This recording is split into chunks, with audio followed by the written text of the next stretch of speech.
All right, well, let's get more now on Apple and how today's news might impact the stock. With Todd Schoenberger, Todd is Managing Director of Land Colt Trading.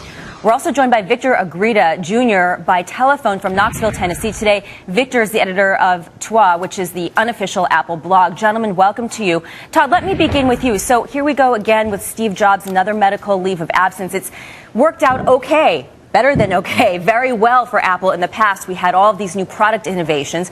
That said, Steve Jobs, synonymous, one and the same with so much of Apple's success. How significant could today's news be a setback for the company this time around?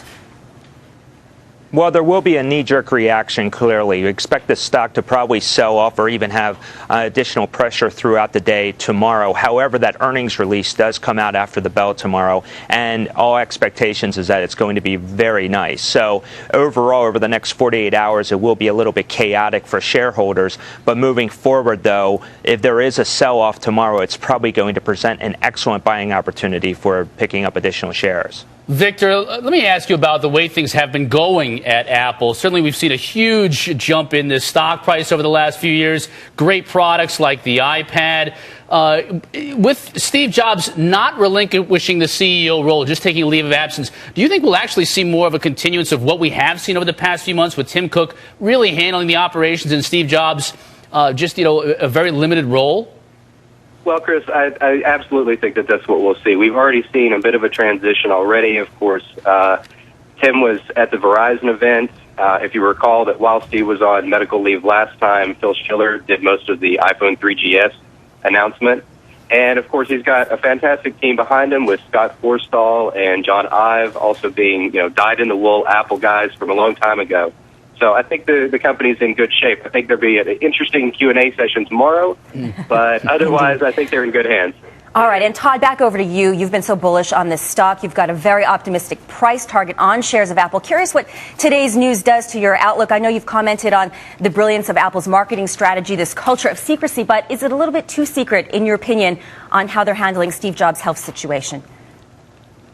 No, I do not think so, Lori, and I'll tell you why. I mean, Apple has a fiduciary responsibility to its shareholders. They have to increase shareholder value, and they also need to report on key management changes, which is exactly what they did. They fulfilled their obligation. As far as the seriousness of this illness, no, I do not believe that is relevant to shareholders right now. And if shareholders feel that there's too much risk because the succession plan is not in place right now, then granted, they may not want to be in this stock. But moving forward, though, you're looking at a company that is looking at their revenue growth is in the mid 60 percentile right now. They're looking at $25 billion in cash. They'll earn revenues of $65 billion in new revenue just this year, and they're going to sell 70 million of those iPhones and 30 million iPads. I think going forward, they're still going to be a category killer, and they're going to be an excellent shareholder value down the road.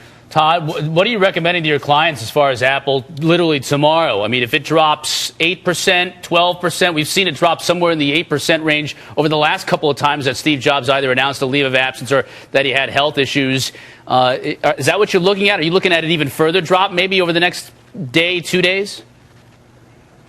Well, here's the thing. If I was looking at the current share price going into the weekend, I would see that as a buying opportunity. Now, if there is even a drop-off because of this news, yes, that even presents an even greater buying opportunity. So there really is, whether it sells off any specific percentage is kind of irrelevant in my eyes, because moving forward, this company continues to be a category killer. They have an iPad 2 coming out in 90 days.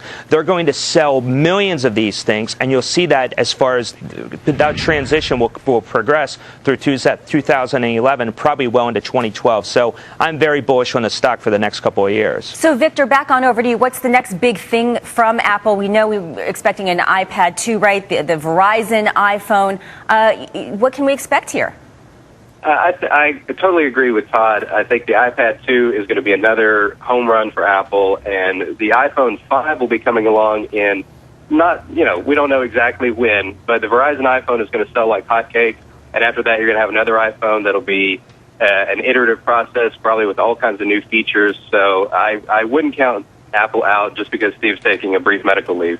Would you, though, still consider Apple an asset class, as many have described it, in of itself? Yeah, I would, actually. I mean, again, it's all about this backup team that they've got. And let's keep in mind that Johnny Ive has been with the company for a very long time. He's been very much the visionary in terms of design. And Scott Forstall came from Next. He was one of the original engineers with Mac OS X. So both of these guys are sort of the heart and soul of Apple. While Steve's a visionary, he's got a great backup team. All right, Todd, Victor, thank you so much for your insights.